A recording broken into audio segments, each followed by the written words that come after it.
Nah, teman-teman di sini pernah nggak sih ngalamin kalian malam-malam itu lagi scroll TikTok? Nah, terus kalian lihat teman kalian nge-repost video yang berisikan misalkan kayak kutipan puisi atau pemandangan dengan lagu-lagu sedih. Nah, fenomena itu tuh bisa saja disebut dengan curhat halus. Nah, jadi itu tuh fenomena yang sering dipakai anak muda zaman sekarang. Jadi mereka tuh tidak menyampaikan ekspresinya itu melewati orang lain. Jadi bisa saja melewati repostan video. Misalnya seperti lirik lagu, kutipan tweet. Nah, itu tuh bisa menjadi bahan mereka untuk mengekspresikan diri melewati repostan tersebut seperti yang tadi kutipan tweet dan lirik musik, dan itu tuh membuat mereka merasa aman dan tidak terlalu terbuka. Nah, menurut jurnal Falkenberg dan Peter tahun 2011, bagaimana remaja menggunakan media sosial untuk self-disclosure yang terkontrol. Nah, mereka ini menemukan bahwa remaja cenderung lebih memilih cara yang lebih halus dan simbolik untuk berbagi perasaan, seperti menggunakan kutipan atau lagu, agar tetap menjaga privasi dan sekaligus mendapat dukungan dari sosial. Kadang pas kita lagi galau, pas kita lagi sedih, atau pas kita lagi ngerasa capek secara emosional, apa yang kita lakuin? Especially Gen Z, yang pertama kali kita lakuin tuh adalah repost video galau atau quotes-quotes galau yang isinya tuh relate atau sesuai dengan perasaan yang sedang kita alami. Itu tuh gak salah, tapi kurang keren aja. Terus harus gimana? Nah, caranya tuh adalah expressive writing. Expressive writing atau menulis secara ekspresif ini tuh bisa mengatasi galau kita menjadi bentuk sesuatu yang lebih keren lagi. Nah, menurut Budiono DKK tahun 2022, expressive writing atau menulis secara ekspresif ini tuh merupakan sebuah bentuk katarsis atau pelepasan emosi lewat tulisan. Hal ini tuh terbukti bisa mengurangi galau, cemas, bahkan trauma. Caranya tuh gimana sih? Simpel-simpel aja. Caranya mulai dari kita kalau lagi galau, tulis-tulis perasaan yang sedang kita alami, lalu kita satuin tuh dengan footage-footage video yang nuansanya sesuai dengan isi tulisan kita. Lalu setelah itu jadilah sebuah karya. Nah, contoh nyatanya itu adalah Rintik Seduh. Siapa sih yang udah gak kenal dengan Nadifa alias Sana atau Rintik Seduh? Rintik Seduh ini tuh merupakan contoh nyata atau bukti bahwa rasa galau ini kita bisa mengubahnya menjadi sebuah karya. Lewat podcast-podcastnya, Sana ini tuh mengeluarkan rasa galau, rasa sedihnya menjadi sebuah karya yang bisa menyentuh banyak orang. Ada satu judulnya yaitu Di Sebelah Sana. Di sana itu Rintik Seduh atau Sana ini dia sedang merasakan perasaan yang tidak terbalas atau tertolak. Daripada dia sibuk repost video, dia sibuk galau, tetapi instead of that, Sana melakukan atau membuat sebuah karya. Jadi Sana ini tuh mengubah rasa galaunya menjadi karya. Selain mengubah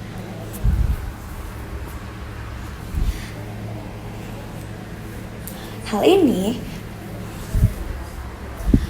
juga selain bentuk self terapinya dalam mengatasi galau, tetapi karena Sana juga menggunakan platform podcast seperti menguploadnya di YouTube, di Instagram, juga di Spotify, Sana juga bisa menjadikan rasa galaunya ini sebagai sumber penghasilan.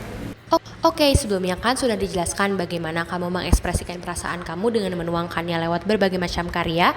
Di sini aku ingin menjelaskan bagaimana sih supaya karya-karya kamu tersebut itu bisa menjadi sesuatu yang lebih besar lagi, yaitu membentuk personal branding. Personal branding adalah citra atau gambaran bagaimana kamu ingin dilihat oleh orang lain. Tapi padahal ini bukan cuma soal penampilan, melainkan soal cerita ataupun nilai yang kamu sampaikan lewat karya-karya kamu. Ketika kamu sedang merasa sedih dan kamu ingin menuangkan perasaan kamu lewat tulisan yang biasanya kamu tulis di notes handphone atau di buku diary kamu mungkin, yaitu berupa puisi, curahan hati, atau memang sepenggal kata-kata yang muncul dari hati kamu. Nah, daripada kamu simpan sendiri, coba deh kamu publikasikan. Kamu bisa membuat akun media sosial khusus untuk mempublikasikan kata-kata kamu tersebut. Bisa kamu upload di Instagram, di TikTok, di Twitter, di YouTube, atau kamu juga bisa publikasikan di platform Wattpad ataupun Medium yang memang khusus untuk mempublikasikan karya serupa. Ini tuh bukan cuma soal publikasi, tapi dengan ini kamu bisa melatih keberanian kamu untuk bisa menampilkan karya kamu depan khalayak umum. Kamu juga bisa mendapatkan feedback dari orang lain loh atas karya kamu, dan seiring waktu kamu bisa belajar bagaimana sih cara menulis atau membuat konten yang lebih baik lagi ke depannya. Siapa tahu dari yang awalnya cuma curahan hati kamu bisa dikenal orang banyak dan berkembang menjadi suatu naskah puisi, novel, atau bahkan film. Karena hal ini kamu juga bisa menjadi inspirasi bagi orang lain yang memiliki perasaan serupa. Ketika karya kamu sudah semakin besar dan banyak dikenal orang, hal ini akan memperkuat personal branding kamu sebagai seorang writer atau content creator.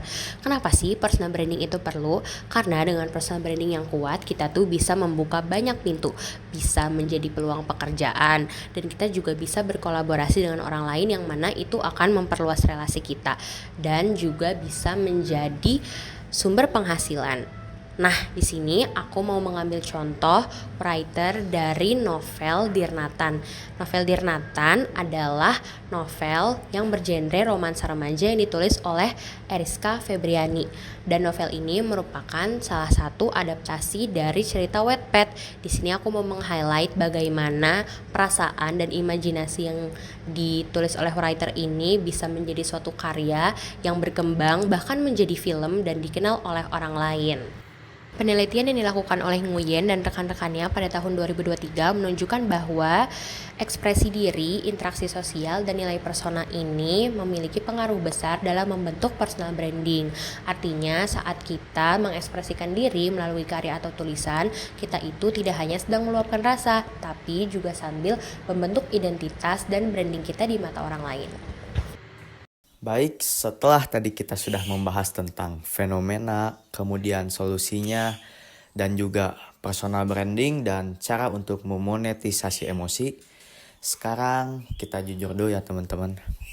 Siapa sih di antara kita semua di sini yang gak pernah ngerasain galau?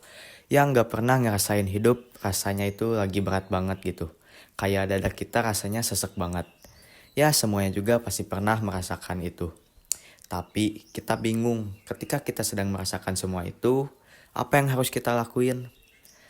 Ya biasanya yang bisa kita lakuin ketika kita sedang berada di fase tersebut, cuma buka Instagram, buka TikTok, scroll pelan-pelan sambil nyari quotes galau yang relate dengan perasaan kita. Kemudian ketika kita sudah menemukan quotes yang relate dengan perasaan kita langsung repost. Tapi coba deh kita tanya ke diri kita sendiri, setelah repost apa yang berubah? Masalahnya tetap ada, perasaannya semakin menumpuk, postingannya hilang dalam 24 jam. Apakah semuanya selesai? Enggak, kita cuma muter-muter di tempat yang sama. Teman-teman, sekarang ayo kita berhenti sejenak dan kita berpikir. Kita harus sadar kalau galau itu memang merupakan hal yang wajar. Tetapi kalau kita cuma terus-terusan melampiaskan perasaan galau kita lewat repost, itu gak bisa menjadi obat penyembuh bagi perasaan kita, tetapi itu cuma menjadi tempat pelarian bagi perasaan kita.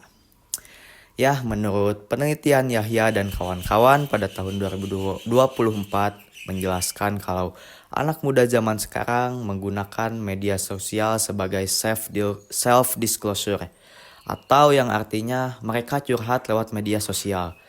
Tapi kalau semisalnya kita cuma curhat lewat repost itu seringkali isinya dangkal dan juga cepat hilang.